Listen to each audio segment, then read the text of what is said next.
Welcome to the Fly Culture Podcast, bringing you interviews, reviews and fishing tips. Here's your host, Pete Tigers. Hey everyone, welcome back to the Fly Culture Podcast. I was once told by a former colleague of my guest that he'd be seriously worried if someone said they couldn't get on with him. He is dead right. I'm pleased to welcome back to the podcast one of the most knowledgeable, skillful and nice people in fly fishing, Simon Gawesworth. Buddy, it's great to have you back. How are you doing? Mate, it's so good to see you. I thank you so much for asking me to come back again. It was brilliant last time, and I don't know if I've got anything else to say on this one, but I'm sure we'll find some clues. I'm doing brilliant. It's Thanksgiving week here in America, which means it's a very short work week. So I like that. That sounds very, very civilized. I'm off to Denmark, actually, to celebrate Thanksgiving, ironically, with an American friend as well. So I will be having turkey, mashed potato, pumpkin pie, and everything else that goes with it. So, and hopefully some, yeah, absolutely. And some Danish sea trout if I'm really lucky too. Yeah, absolutely. Brilliant. Well, I hope you have a good trip. I will do my utmost. Now, how has your year been? I know we've been chatting off mic a little bit, but how's your year on the water been for you? It's been a mixed year. You know, it's a first year I've got I think probably since the last time we chatted, I've got this job change position, which has got me on the road a lot. Plus, of course, COVID has eased a little bit, or the concern about COVID's eased a bit, and restrictions have eased a lot. So from going from 2 years where I think I only made one aeroplane flight in 2 years during all that COVID stuff, to this year of, I think I don't know, I've hit 200,000 miles or something this year on planes and things. It's a lot of flying, and a lot of it is the new role. A lot of it's going to shows and talking about fishing and doing some demonstrations and setting up some casting games, and some of them have been hosted trips, which are good. Some of them have been school, quite a lot of schools actually, done a lot of schools for Farbank this year. Not a lot of it's been personal fishing time. But that doesn't matter, because it's got me out of the office and it's got me away from designing boxes and bloody web pages and nonsense like that I really have no clue about. Just get me out away from this computer and let me go fish or teach it. That makes a hell of a lot of sense. And it must be fun having such a diverse role within the company now as well, and doing so many things. And like you say, being able to get out of the office, but teach people, spread your love of fly fishing with people. It's almost in a tiny respect, almost a bit of full circle, isn't it? Going back to teaching people and getting fly rods in people's hands again. It absolutely is. And that is utterly the highlight. You know, I've built out, or kind of Farbank have asked me to build out this curriculum of schools, Farbank schools, and I've done 4 of them this year. And it's funny you say full circle, because when I started to put these schools together, I went right back to my original course notebooks, what we call the blue book, and pulled everything from there. You're nodding away because you know that one. Pulled all the information from there and set up all the lectures and the structure of the courses, just like I did back in Devon, and updated some stuff, of course. And it was just great to absolutely get back and do these long-term courses. I love that progressive development that the 3 and 4 day classes have over a snatching an hour with somebody, where you just can't really, I mean, you can definitely improve and tweak their techniques in that time, but you can't build out the structure of a course. And I'm absolutely chuffed to be doing this again. And I suppose it gives you lots of time to be able to really, I guess, deep dive. But like you say, with an hour or a day course that we used to sell, you know, you had a very clear structure. I used to similarly like 2 day courses, because you could spend a little bit more time building the casts up, adding a little bit more to the cast rather than, and that must be a hugely rewarding part of it as well, and seeing that improvement. And I always notice, I don't know if it's the same for you, that on the second day, it went a little bit shitty initially, the casting and everything, and then it just came back really strong, because that muscle memory of people who hadn't picked up fly rods before came back in again. And I was really pleasantly surprised to see how natural it was. And then you see people leave at the end of that time, you're thinking, actually, they're going to be in pretty good shape to be able to tackle a river or a lake or whatever it may be. Do you find that? Yeah, I think and that's why I like these, as I said, these courses, because you get that progressive development. And definitely agree with you on that second day thing. That second day, they've almost, I don't know if they've forgotten stuff or they've thought about stuff too much, and they kind of just don't focus on the right things. It just takes a little bit of a nudge and a reminder and get their casting actions back again, and then the progression goes so much better as a result of that second day. And in fact, I've actually, the last 3 years, whenever somebody books me for a 1 day lesson, I almost insist that we split it into 2 half days rather than do a full 1 day. I'll do a 4 hour morning, then I'll suggest to them that you can stay on and fish. Here's the river, here's the fish, here's the flies. You can stay on and practice. You can go back to your hotel and digest it, and then come back and have the other half of the day tomorrow in the morning. And I've found that has paid off in spades, because it's, 1 day there's just so much information you can push, and it's a bad instructor to push too much information, but you're wrestling with trying to give people as much information as possible in that short period. So splitting a full day into two halves has been really, really successful. That's a really interesting point. I know, the traditional way of teaching was to talk to people about the tackle and everything else. But like you say, I had this sort of, it came to me that people were trying to hold on to every word that you said, and it struck me that the first words that you said would be the ones they'd remember the most. So for a beginner, I'd get them to think about not over rotating the wrist. That would be the first thing I would show them. So that locked in, and those things. And it's fascinating to hear you talk about those things, and how the process of teaching seems to have changed in the last, I don't know if that's because of other sports and it's filtered down into our pastime as well. Do you think there's a little element of that, and the psychological aspect of the teaching process has changed? Do you detect that from when you first set out teaching people? It's a good question, actually. I've tried to analyze that to work out. And I don't know if it's because I think I have evolved as an instructor, and therefore in the old days where I tried to cram all the information in 1 day, I wasn't a good instructor, or whether it is because the society as a whole has a shorter attention span at the moment, which absolutely is not inarguable, and therefore can only digest a certain amount of information at a time. Not sure what the reason is behind that, but I've been doing it about 3 years now, and as I said, it's been. I think that for me, the way I teach, I can see at the end of 1 day split into two halves, there is a much better retention and understanding for whatever reason. Yeah, no. I don't have a reason, but I look at the results and I'm going on the results. Well, that works perfectly. That's good enough for me. And we were talking off mic about, salmon and some of the things we're trying to do over here. And it was really interesting for me that you talked about steelhead.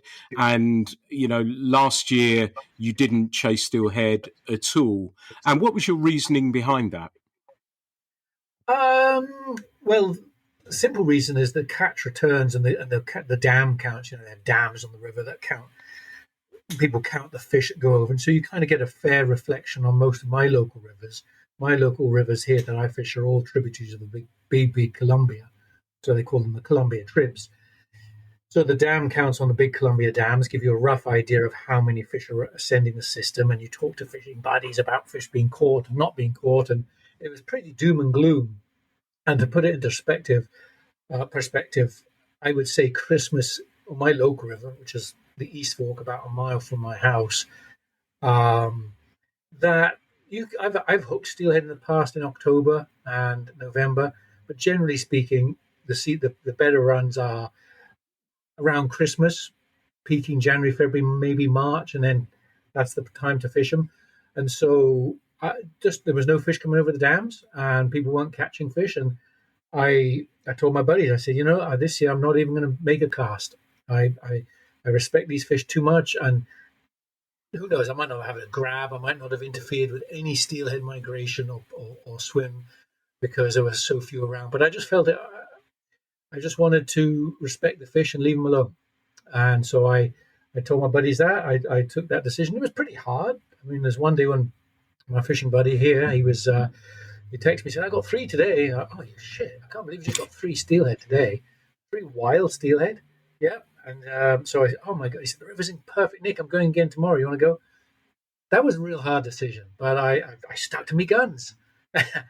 So yeah, I just missed it out. I don't think I have the willpower this year. I got to have a cast, mate. I've got to Yeah. swing it. Yeah, no, nothing wrong with that. It's fascinating. Because the reason I asked that is that we were talking about that, and I felt I couldn't do it for a year. That's for sure. But back end here on salmon, I just decided similarly. They've had a really shitty time. I'm not going to bother them. Let's give them a chance. And I know a friend of mine who's a Terminator, and I could see him. I was on a weir pool fishing for mullet when the water was okay for salmon, and I could see him, I swear, walk away shaking his head as I hooked a mullet and was playing that. But it felt to me, I'm similar in my.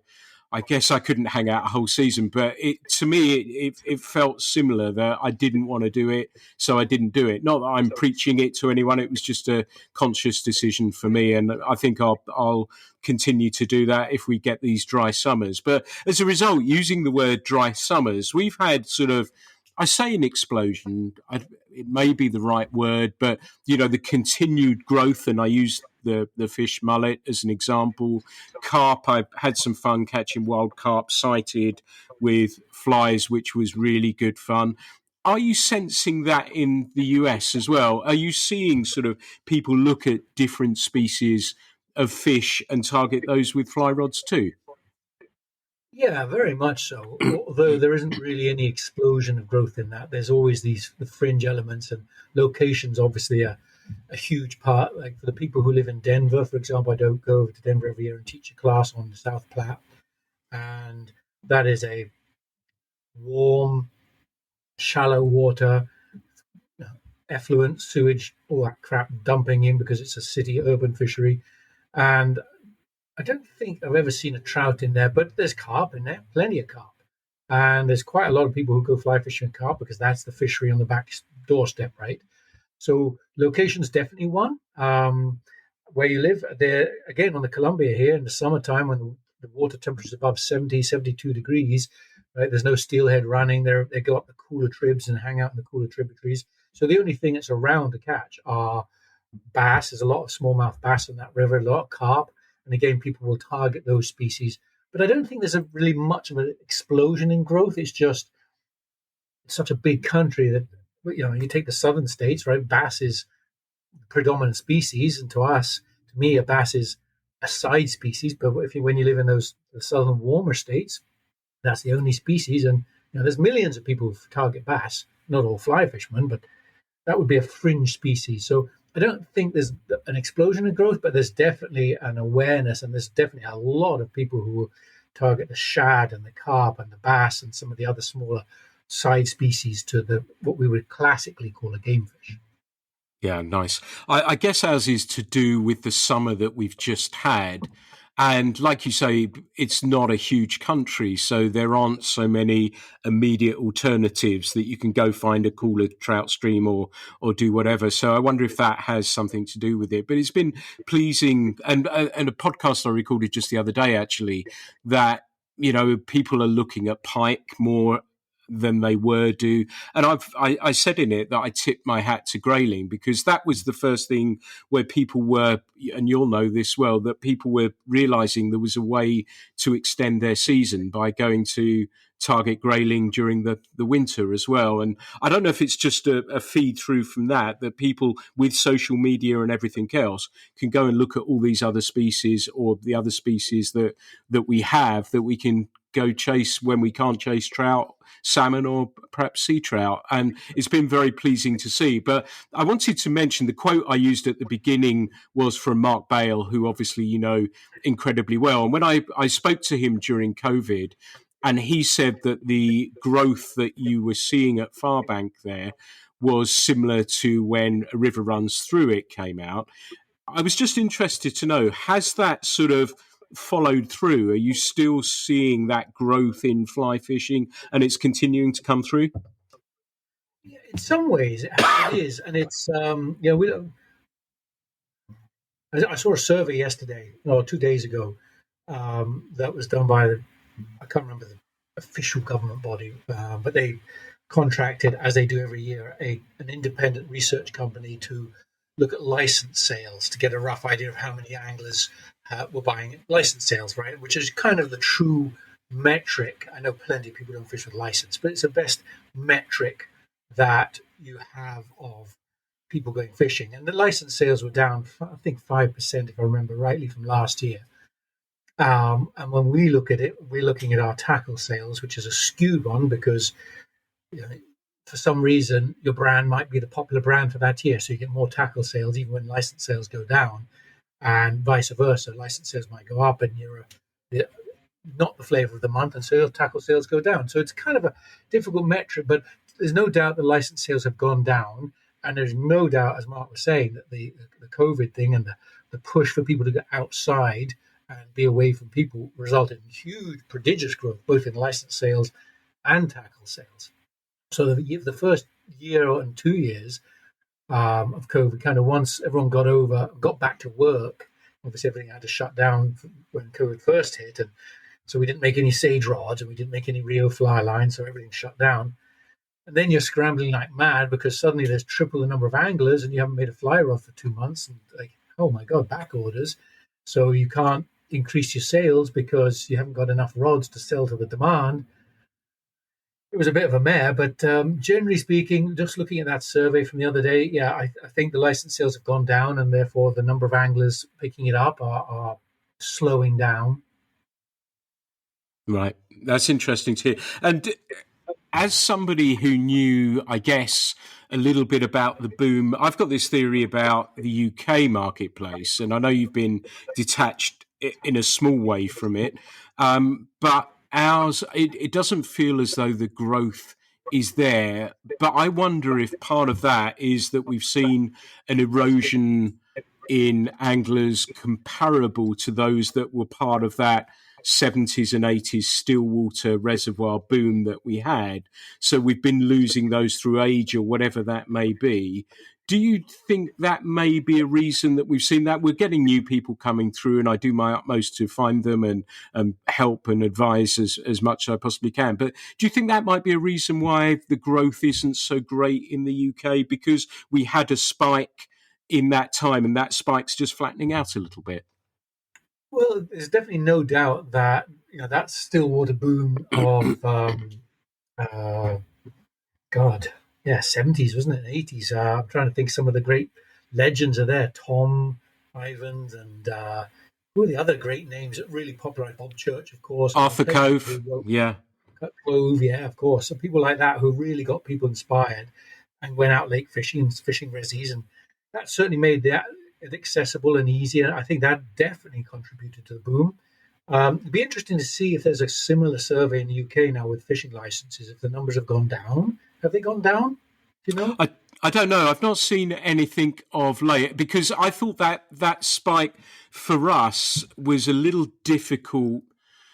You could read it a number of ways, and I think what we saw was that spike post-COVID where people were allowed to go fishing. So it may have been people who went course fishing or whatever it was, bought a daily license, and then when things opened up, didn't come back. So they might have sort of nosed into fishing, but may not have stayed with it. Hopefully they did, and the TV programs we've had subsequently, I'm sure, have helped a little bit. But I guess I should do a little bit more research. My gut says the follow-through probably hasn't been what we would hope it might be. That would be my gut only, though, at that stage. Yeah, I think that would be my gut feel too, is the follow-through and the stay on. There's certainly thousands, maybe millions of people went fishing, not just fly, but fishing in the US because of COVID. And I'm sure a small percentage of still do that, but I'm sure a large percentage dropped off.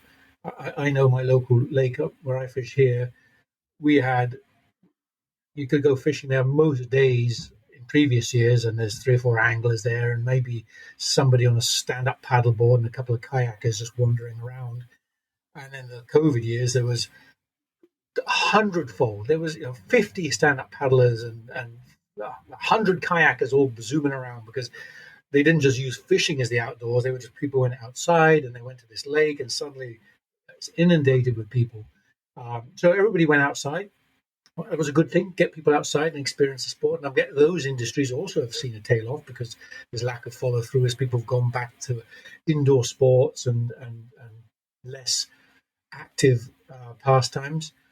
But I don't know. It's certainly over here. It's really interesting to me to see the growth of young fly fishers. How many young fly fishers are out here, and a lot of that's from social media posts. There's a lot of I don't know. There seems to be a lot of youngsters getting into it, and I don't know if that is. I have to believe there's more people in the 18 to 30-year-old bracket getting into the sport now than 20 years ago. There's no doubt I'm seeing here. So does that mean there's a bigger number of 40s to 50-year-olds dropping off if license sales are going down? Because definitely the number of youngsters getting into it's going up. There's no doubt about that from in this country. And you can see it when you go to a proactive fly fishing show like the Denver Fly Fishing Show in February. It's such a heartbeat of anglers, and by far the majority of anglers there are under 40, way under 40, and there's a very large percentage of female anglers going there. So it's brilliant to see. When you go to New Jersey, you go to that show, and that show, you're a minority by a long way if you're under 40. It's 50s and 60s and 70s. So demographically, that you have these different age groups that seem to be, I don't know, getting into fly fishing because of social media or because it's cool or whatever the reason is. But I highly encourage it. It's great to see so many youngsters getting into it. Yeah, nice. That's fantastic to hear. I'm thinking of so many things like baby boomers, the original baby boomers dropping out a little bit. I wonder if that impacts things, but like you say, demographics across different shows is kind of interesting. It's a podcast in itself, I think. But I wanted to move on because you said that, you've been, and it sounds like you've been incredibly busy teaching, traveling, everything else. That aside as well, you've been really busy bringing a new and updated version of the most excellent single-handed spey casting book. What made you want to update it? That answer is really simple. Is that the publisher that I work with, who published the book, said, "Hey, we're running out of the copies. We'd like to reprint it. Do you want to stick your nose into it and make any changes?" So the decision came from them saying, before we print it, here's your opportunity to update it. And they sent me the manuscript of the first one that got published, and I read it through. And I don't like reading my work, and I don't like listening to my work, and so I've never looked at my book. I never read my book. And so when I read this manuscript through, I could not believe how many mistakes and typos and wrong things I was saying. And oh, mate, I tell you, I looked at it and go, God, why did anyone buy this piece of shit? It's like terrible. I did. So when I really took the excruciatingly painful decision to read every word I'd written, I saw we need a lot of edits. And plus, I've learned a lot since then. And I've added, so they gave me the opportunity. I found a couple of chapters that were not in there that I had. One of them I had deliberately not put in, was called a nymph pitch cast, because it wasn't really part of spey casting. To be fair, not many of the other casts are. And then the other one is I put this other chapter in called cast stringing, and I'd kind of alluded to this technique in the first book, but lumped it into a different chapter, and I figured it needed a chapter on its own to explain it.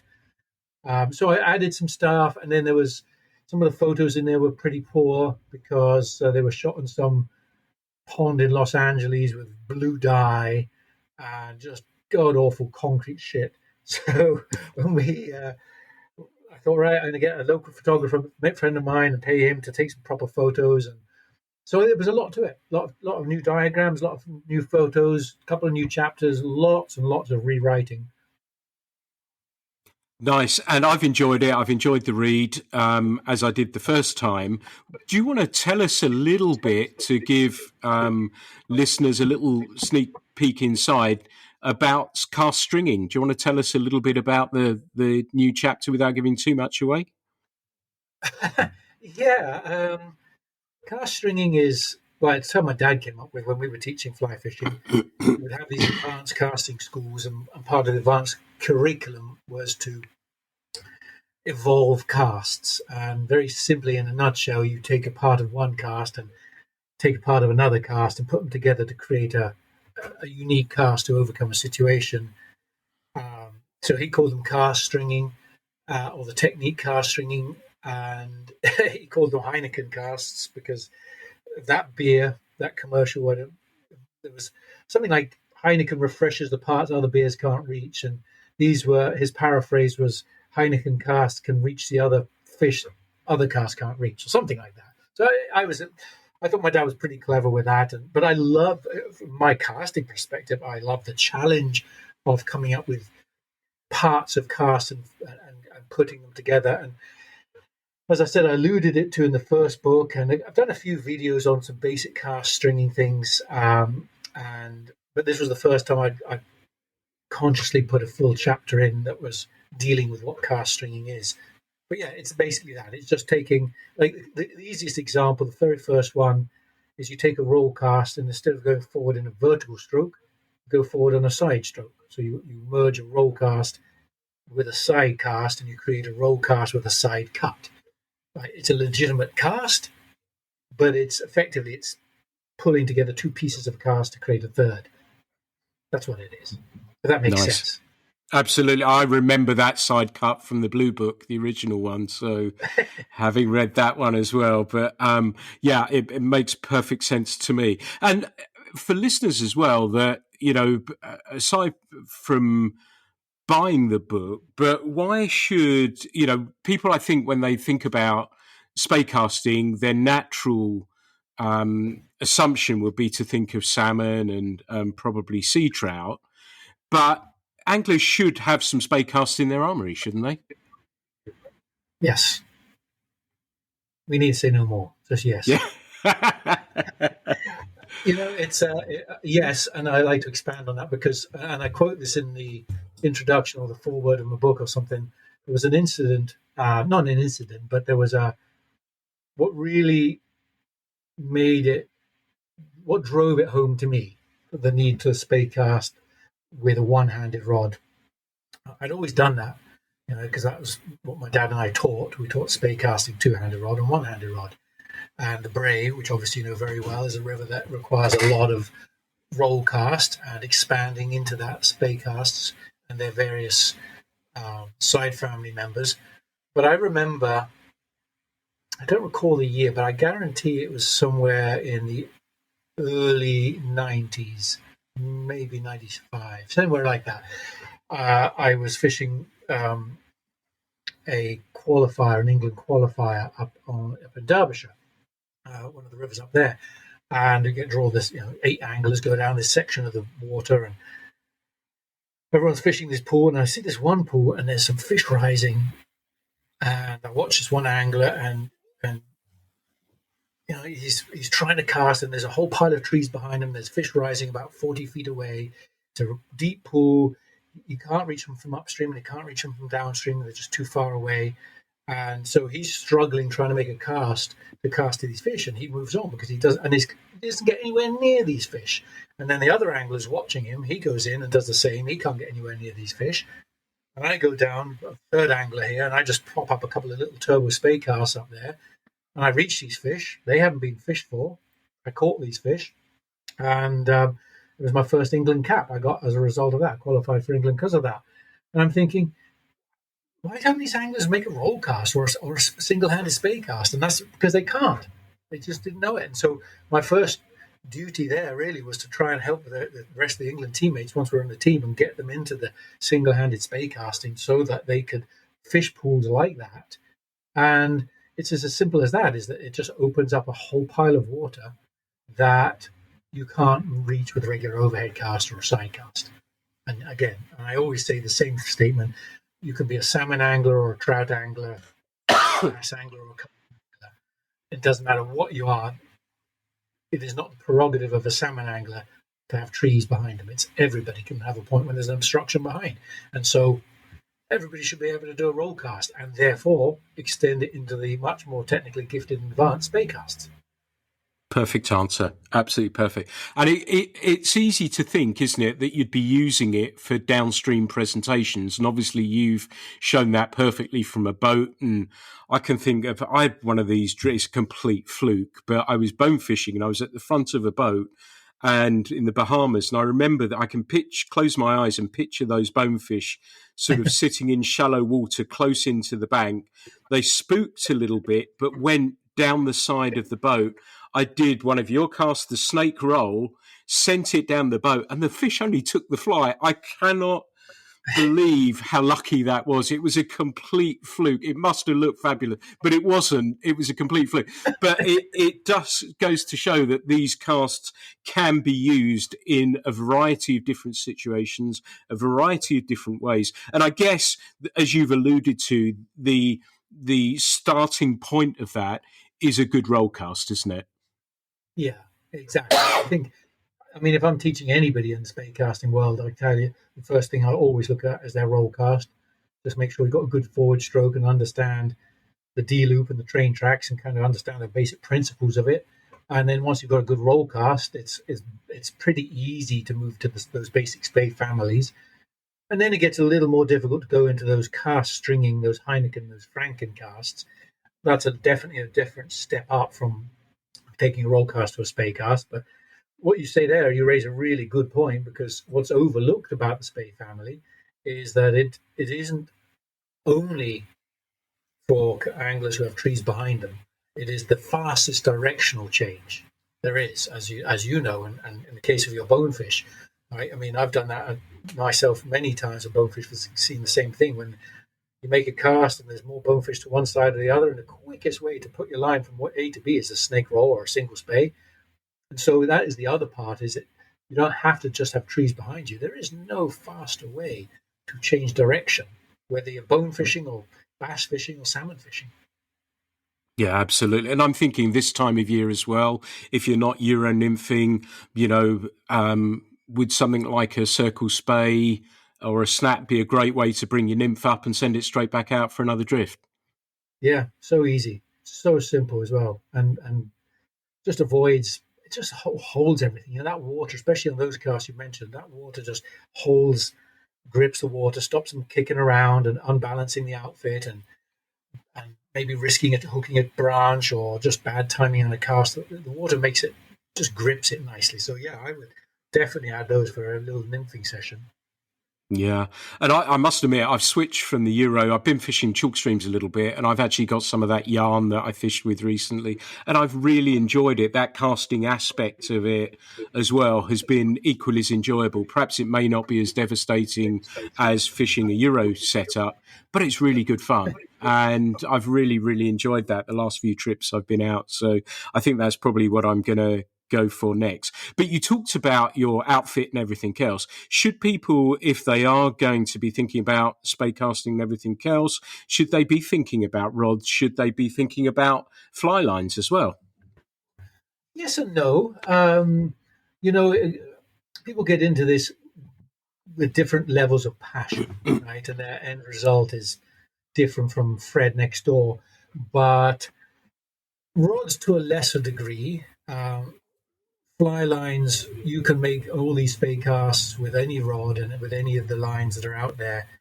But the physics of a roll cast are that the load, it's hard to explain without a diagram. The load of a roll cast comes from the hanging down line, right? The D loop, as everybody who makes roll casts and spey casts calls it. And that D loop is what makes the rod load. So when you look at a fly line shape, and you can picture a roll cast, the line hanging down is the load, and the line in front of you, the anchor, that is kind of like, I call it the enemy. It's bad. Well, the bigger that enemy is, the harder it is to defeat. So I jokingly, when I do demonstrations, I say you want the big friend, the big D loop, and you want a small enemy, a small amount of anchor. Much easier battle to win. So when you get into fly lines and look at shapes of fly lines have got fat bits and lumpy bits and skinny bits all over the place. But when you kind of look at the shape of a fly line, some fly lines will have weight towards the back end of the head as a weight forward line. and some fly lines will have weight at the front end of the head. And there is zero doubt that the most efficient roll casting line, spey casting line, is where the weight is at the back end of the head, because that's what your D loop comes from. So your tiny little D loop is the heaviest part of the line, so you do get some load. Whereas a fly line that has, again, hard to picture without pictures, but if you have all the weight at the front of the line when you make a roll cast, then you have thinner line creating the D loop, and your enemy in front of you is bigger. That's not a good combination. So generally speaking, in a nutshell, yes, you will make a better roll cast with a line that has more weight at the back end. And we've got one out at Rio called a Single Handed Spey Casting line, and that's exactly what it's designed to do. And it doesn't matter where I go. If I'm ever doing a casting demonstration or a lesson or a presentation at a show, I will always use that line because it is so efficient at making a roll cast. You don't have to use that line, but I think you need to have a line that has weight at the back to make a roll cast or a spey cast very effortless. Nice. And I think, you talk about there's thick bits, there's thin bits, but you actually did spend, and I know with the two-handed lines, and I'm sure with the single-hand spey line, you spent a lot of time making sure you got those optimum places on the line set up for that. It wasn't just a happy coincidence, was it? It took a lot. It took a lot of effort and time to do that, didn't it? Yeah, it did, and it does. I don't do any of the line design now, obviously with Rio, because I'm not a part of them. And so but yes, it was definitely that. And you always start with a concept. You start with an imaginary. The more you get into the fly lines, the more you can kind of in your mind picture the right shape and weight distribution. Weight distribution is the biggest factor that people just don't understand in fly lines at all. It's nice to see that the world of the fly angler is starting to realize that the fly line's important. Right? It took a long, long time for that to happen. Most people would spend hours researching a rod and a reel and the leader and everything and just say, oh, give me a 6-weight line. Now people are understanding the significance of a fly line, but still people don't understand the significance of weight distribution, i.e., is the weight at the front or at the back, and is there a lot of weight at the front? Is there a little weight? What is the ratio? And so when you get the concept for a line, an application to a use for a fly line, you have this concept of in your mind, and then it's a simple matter of just building 6 or 8 or 10 different designs and taking them down and casting one over another and saying, this one's a bit better. Let me just try and tweak this. This is an improvement, or this is not improvement. So it is definitely a process to get to the end result. And that was definitely one of my favorite parts of Rio, was working on those profiles and tweaking and casting and testing them out and manipulating them, trying to make them a bit better. Nice. And I have to say as well, the single-hander spey line casts overhead as well, doesn't it? I've used mine. I've got mine, and I'll throw it out for mullet and carp and everything else. I've got a 6-weight one, and it works just fine. It'll fish overhead as well, won't it? Yeah. Again, it was, and I know we get a lot of mistakes and not mistakes, but a lot of kind of blowback from that. People say, "Well, I don't want a spey cast. I just want a line," and they don't think this line will overhead cast. It is probably one of the nicest overhead casting lines we've ever made, taper wise. It's got a long front taper, which is what helps. It's about an 18-foot long front taper, so the energy just flows all the way to the end. The downside with it is if you're fishing really short range, because all the weight is at the back, if you're only fishing with 6 or 8 or 10 feet of line outside the rod, you're not going to load a rod because all the weight's 20 foot back. But once you've got 20 feet out or 25 foot, that weight just pushes down through the taper and it's just so efficient and so effortless at casting. It's maybe incorrectly named because a lot of people just don't think about it for overhead casting. But like if you try it once at 25 foot distance and you go, oh, I get it. This is good. I get it. Yeah, we had them on the reels for beginners at the fishing school, and they worked really, really well for us. And it showed how useful it is to, show people how to roll cast, roll pick up, everything else, but also to load that rod quickly and fire the line out, which, as you well know, for a beginner, feeling that rod loading is a really key thing, I think, when they're starting out, and I think it did the job fantastically well. Also, for listeners, it is a joy somebody like you talking about the importance of the fly line, because I bang on about it in just about every single podcast. So it's great that you're doing that as well. I wanted to ask you something as well, because you touched on fly lines there, and I'd like to ask you a question which I'd like listeners to listen to very carefully. Can you tell me exactly where Rio fly lines are made, please? Yeah, they're actually made in a smallish concrete blocked factory in Idaho Falls. It's everything's made there. Rio, we don't send out fly line designs to anybody to make them. There's a number of companies in China that can make them for a lot less money, but we even our budget price fly lines, the mainstream lines, are all made in Idaho. Yeah, good. Every single one's made in that little concrete block.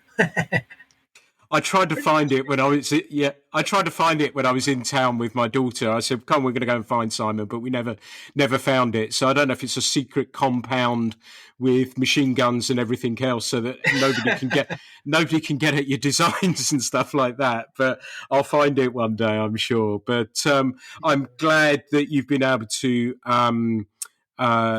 put that to bed as well, because I think sometimes there is a misconception that perhaps those lines are your lines that are being branded as something else, which they're not. So I'm pleased to hear that. Your teaching style in the book floods through, and it's really, really well reasoned. And for listeners listening now, the way that you talk about in a no nonsense but straight and clear and precise manner. And it resonates with me so well because I'd read the famous Blue Book. And, I worked for Nick Hart, who worked for you, who taught in the way that you taught. So he taught me in that way as well. And when I first bought your spey casting books as well, they were a really important way of, I'd dip in and I'd read them, go out onto the garden, practice a cast and think about it. And the diagrams and everything else in there are really clear and easy to understand. And even in a world like where we can look at our phone and everything else, there's nothing like doing it really, really slowly and being able to see, right, this is the movement. And I think of the wall that you use in the double spey and many of the other casts as well. And do you think that process, it sounds the way you're speaking now, that process of teaching, you've not needed to change, have you? Not a lot. One of the benefits of my upbringing is that my dad, who started the fly fishing school and kind of got me interested in the game of A, fly fishing, B, teaching it, he was a teacher. Before he taught fly fishing, he taught maths and physics at schools in, I think, Bedfordshire, if I remember rightly, but somewhere. So he'd always been a teacher. So he always he knew how to teach. And, I learned a lot about how to teach. And of course, when you're 18 and 20, you're a bit of an arrogant prick and you think, well, I'm a young star and superstar and I can tell people how to do it. But you evolve that you're not telling people how to do it. That's the wrong attitude. There's many ways to teach, as because of the amount of teaching you do. And so you evolve as an instructor and you evolve as your arrogance hopefully goes down and your understanding of how to teach goes up. And I think there's this lovely abbreviation that is used a lot over here in America, KISS, keep it simple, stupid. And I think it's really well said. Gosh, the number of talks I have done and the number of good casters I've done casting demonstrations for, and I've started with the rawest basics. And I always start these presentations with saying, look, I'm really sorry. I know you guys have done a lot. I'm going to start with the basics. And at the end, most people come up and go, you know what? I didn't know that. And so you've got to keep it simple. And I try to do that in all my teaching, whether it's a video or writing in a book or whether it's giving a lesson or whether it's somebody on the phone who phones me up and says, my adaptable haul is a piece of shit. I can't understand what's going wrong with it. How do I get it better? And I think you just got to keep it simple. And so, the downside with that is sometimes it expands on the number of words. Right? Keep it simple, then you've got to expand beyond that. So the downside with simple is I can become a bit too verbose, and I have a habit of going down a lot of garden paths and forest paths and diverging from the theme. But I try to make it entertaining. That's the other thing. I think you've got to make it entertaining. I think people retain an interest if it is entertaining as much as instructive. Yeah, absolutely. It's been fascinating for me since that I no longer teach. I sort of tend to switch off when something overly technical presents itself. And I wonder if there is, as you say, and I know when we've worked at shows together, that when you've done a demonstration, people come over and you're absolutely flooded by people. And being outside of the fence, and I talk from a former instructor point of view, that you assume there is a understanding, but it's not always the case, is it? So, like you say, I think you've hit perfectly the basic stuff. There is always a home for basic, uncomplicated. This is how the rod and line works together, isn't there? Yeah, agreed. I think that no matter what level of cast you're talking to, it seems to be greatly appreciated and easily understood. And if and my goal, again, I try and tell everybody I'm teaching, I can't make anybody a good caster.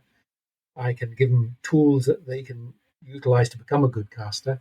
So if the tools are very simple, if it's a hammer and a screwdriver, they're pretty easy to use, right? Rather than give them some complicated tools that I can't even think of because I'm a pretty useless DIY man. So I have a hammer and a screwdriver. And that's all I have, basically my toolbox. Don't know anything else. WD-40. Oh, yeah, of course, and a bit of gaffer tape. Yeah. Something like that. You know what is an interesting? I had a comment from.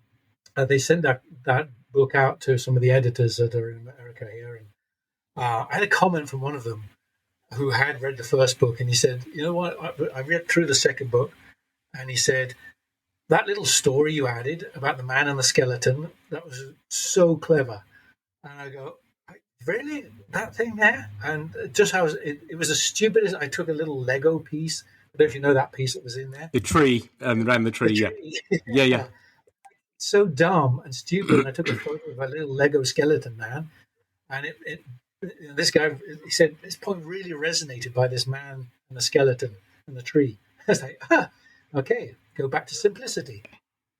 Nice, yeah, always works. So, has things like YouTube meant that the instructing landscape has changed a little? And I suppose this is an interesting one to ask yourself because your spey casting videos or DVDs or videos, I guess, were really at the forefront of fly casting videos.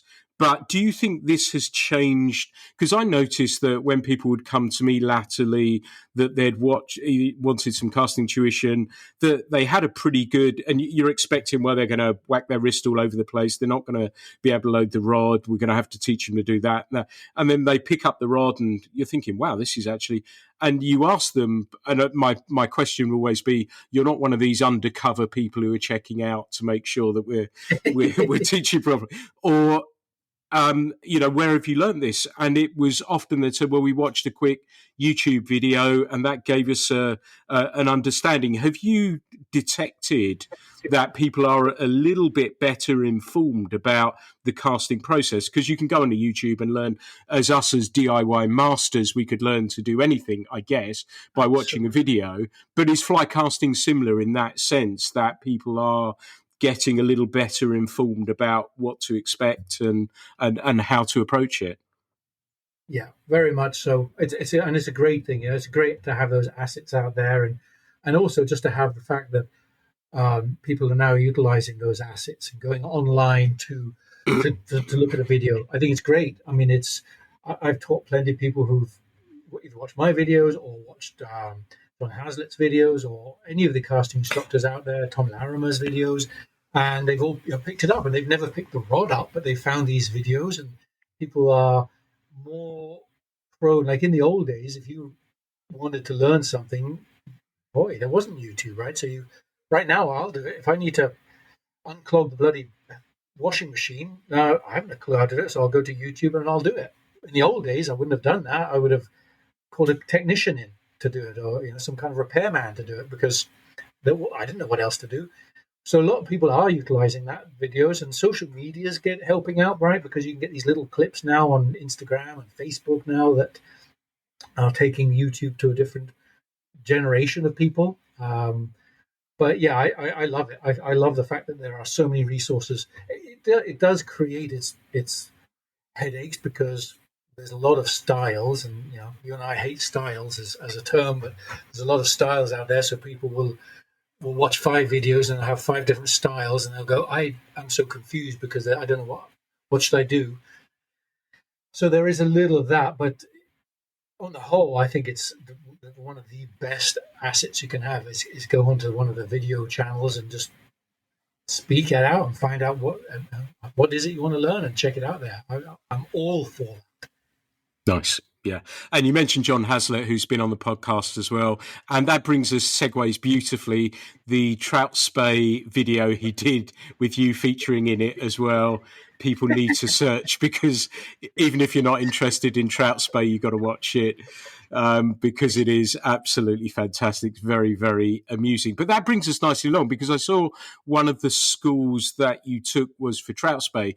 And I see applications for that in the US, and I can see applications for it possibly for streamer fishing over here. Is it something that is growing in popularity in both the US, and do you see the applications for it over here?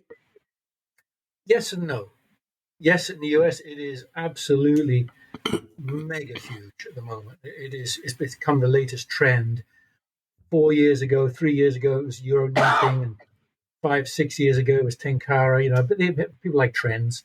Right now it's trout spay, and I have to say that trout spay school was the best school. It was absolutely so well received, and I put a couple of photos up on Instagram from it, and there was hundreds of people texted me after that and saying, "I want to get on one of these trout spay schools. It's it's obviously the in thing, and people want to get on it." So trout spay is very, very popular here.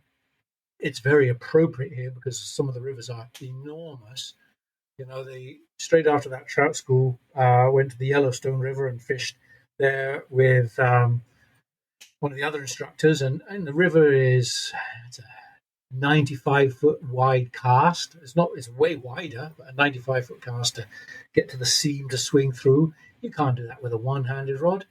And so I had a little 3-weight trout spay, and I was swinging 2 soft tackles with a little intermediate Versa leader, and I can't remember how many I pulled out, but there wasn't a single fish under 22 inches. They were all huge cutthroat. It was epic. So you got the fisheries and the size of fish that make that very, very good in the US. In the UK, I keep thinking, if I ever move back to the UK, should I bring my trout spay rods with me? Well, yes, because it's so much fun.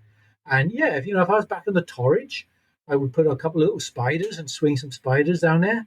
It doesn't need it. The river isn't big enough for it. There's not many rivers big enough unless you start going up to somewhere like the Tweed and the Tay and you want to fish for those legendary browns up there. You could absolutely trout spay fish in those bigger rivers. But up in the West Country rivers, I don't think there's any rivers that are big enough to say this is what you must use to get the benefit. This is what you can use to have the fun of spay fishing with a little 2-weight or a 1-weight or a 3-weight trout spay. If I was on the Torridge, I would absolutely take my 1-weight trout spay, and that would be perfect for the size of brownies that are in that river. Same on the Tor. Beautiful. Yeah. I have a 3-weight, I have to be honest. So I play with it. Yeah, it comes out every now and again. So I play with it from time to time and quite enjoy it, I have to say. And it's been great.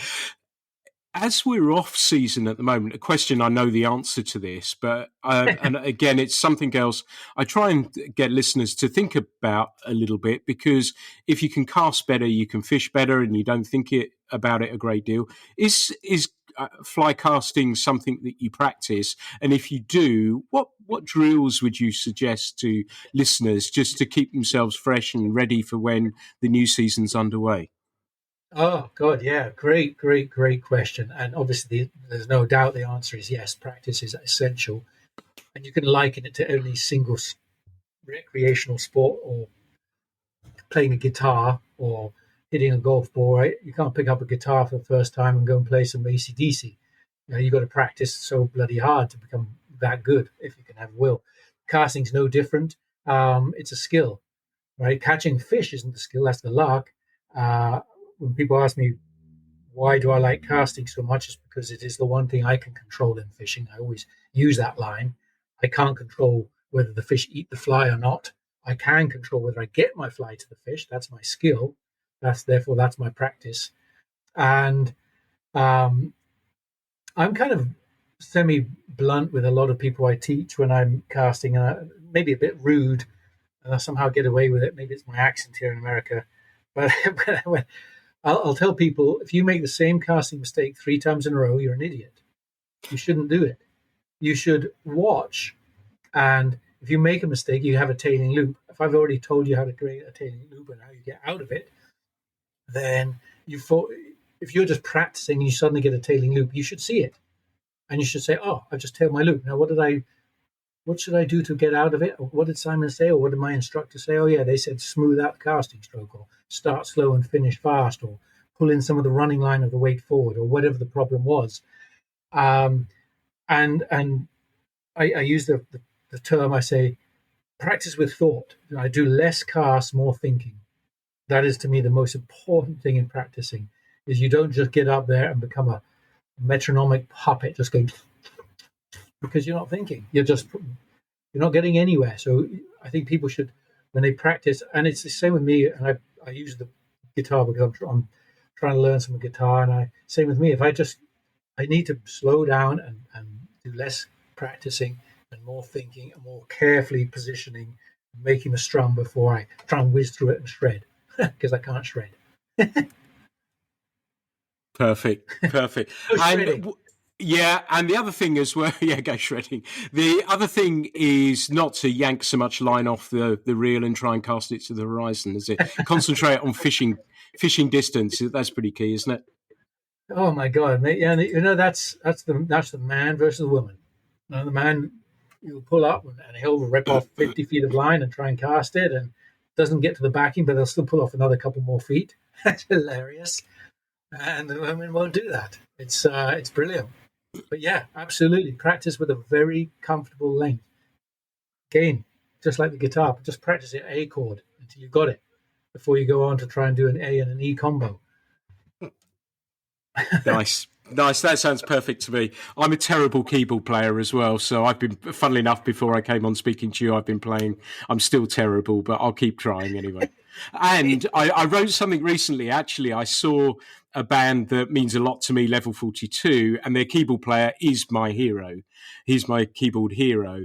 And I tried to reason that I'll never be as good as him, but I wonder if he could make a single spey off the wrong shoulder or throw 90 feet of fly line or whatever. I don't think he can be killed by conventional weapons, so he probably could. But for a few moments, I feel a little bit better that perhaps if I gave him a fly rod, he may not be as superhuman as I think he is. He wouldn't be anything like you, mate. And that's the Oh, thing. you're the That's what people have to realize, is that they've got, you're experts in your field. You can't be an expert at everything. And he's going to be an expert on the keyboard, but he might be shit at golf and he might be terrible at fly fishing. yeah. That's where your Yeah. skill is, your fly casting skills. And I bet your keyboard skills are better than your loo. Well, I don't know about that. But I enjoy it. And that's the important thing for me. I enjoy it. And it takes me, I don't know if you think about this actually while we're talking about it, is that I do it because my life, and yours is more so, is so deeply entrenched with fishing that I like to step out of it. And it's a really fun thing for me to do, to go and mess around with the keyboard. And I'm not thinking about fishing, which I think about it a hell of a lot because we've got a new magazine coming. I was doing this podcast with you, and I was really excited and looking forward to both of them. But it's nice to step away. Do you find those activities away from fishing are useful for you as well? Essential. They're essential. As much as my wife included, everyone thinks that my entire life revolves around fishing. for pleasure, for work, for thinking. I absolutely want those breaks, and I love sitting down and just playing my little one chord rubbish buzzing string guitar sessions, and it gets me away from the fishing. I enjoy it. I know it's a challenge for me. I love going to the gym. I do a lot of gym stuff, and again, it's just me getting out from fishing. So yeah, I have other hobbies, and I think those are what makes the fishing part, keeps me enthusiastic about it, because I have these other things that keep me going, rather than just, if my life was entirely nothing but fly fishing, I would probably be burned out with it by now. Yeah, I think that's a very, very good point. Tell me, what have you got planned for 2023? Is it another busy year? Are you going to be able to get some fishing in? God, mate, I tell you, it's a disaster. I'm looking at the year planner now. It's just messed up. But it's good. It's all good mess. Yeah, I've got fishing. I've got some bunch of hosted trips. I've got a bunch of schools, a pile of shows. I'm coming over to the UK in April for a couple of weeks. We're doing another guide fly fishing roadshow. So hitting a bunch of shows, and can't wait to get back to the UK. Got a trip to Iceland. I got a trip to Alaska. Got a trip to Mexico, to Tierra del Fuego. So yeah, I've got some good fishing coming up, and I have my winter steelhead fishing this year coming up. Nice. Sure. You enjoy all of those. It sounds like you've got just about everything covered. And if people, you've been incredibly modest as always, that, you know, this new version, or version 2 of the Single Handed Spey Casting book is out. If people want to get a copy of it and take their fly casting a little bit further, where do they find it? How can they find it? And how about your social media handles? How do people find you? I don't know. You know, it's only just come out, so I assume that I'm just trying to think now who the big book kind of wholesalers, fly fishing book wholesalers in the UK now. Who are they? Cocky Bundu. I would go for Paul Morgan and Cocky Bundu, and probably not look a lot further than that. I'm sure Sportfish will have it, obviously, and some other places. But yeah, rather than going to those big places, go support Paul and Sportfish and places like that if you possibly can. I think it might be. I don't know if it's available out there. As I said, it's literally just come out in the last couple of weeks, so. Whether it's available or not as a second edition, I just don't know if it's there in the warehouses yet. I did get pinged on Facebook yesterday by some guy in Japan who'd read it, and he said it was brilliant, loved it. So it's in Japan somehow. Don't know how, but somehow he got it in Japan. So maybe it is in the UK. And then, yeah, I'm on Instagram and Facebook and usual nonsense, Simon Gawesworth at all those places. Nice. Simon, it's been great to speak with you as always. And thank you for taking some time to talk with me on the Fly Culture podcast today. Oh, mate, it's a pleasure, as it always is. It's good to see that smiling face of yours, shorn of the beard that I saw in many of your photos. It looks a bit more trim there, mate. But when I'm back in April, I hope we can hook up somewhere and go fish or have a pint or something. I'll let you know for sure. That would be perfect. Keep me posted and we'll go from there. And thank you again for talking with me, and lots of information for listeners to latch onto. And I hope it helps them in some small way and takes them down the spey casting route, because I think it will open up rivers, still waters, and as you've heard, bonefish and other things for them as well. So, Simon, thank you again for being a guest on the Fly Culture podcast. Mate. A pleasure. And again, if anyone's got questions from this, they can ping me on my social post, or ping you and you can send it on, whatever. But yeah, thank you. Loved it. Always good talking to you. Nice one. Everyone, this has been the Fly Culture podcast. So thank you so much for listening. Then perhaps you'll consider subscribing as well. But there'll be plenty more very, very soon. The Fly Culture podcast is brought to you in association with Fly Culture, a quarterly print magazine. For more information, please visit flyculturemag.com. You can also find Fly Culture on Instagram, Facebook and Twitter.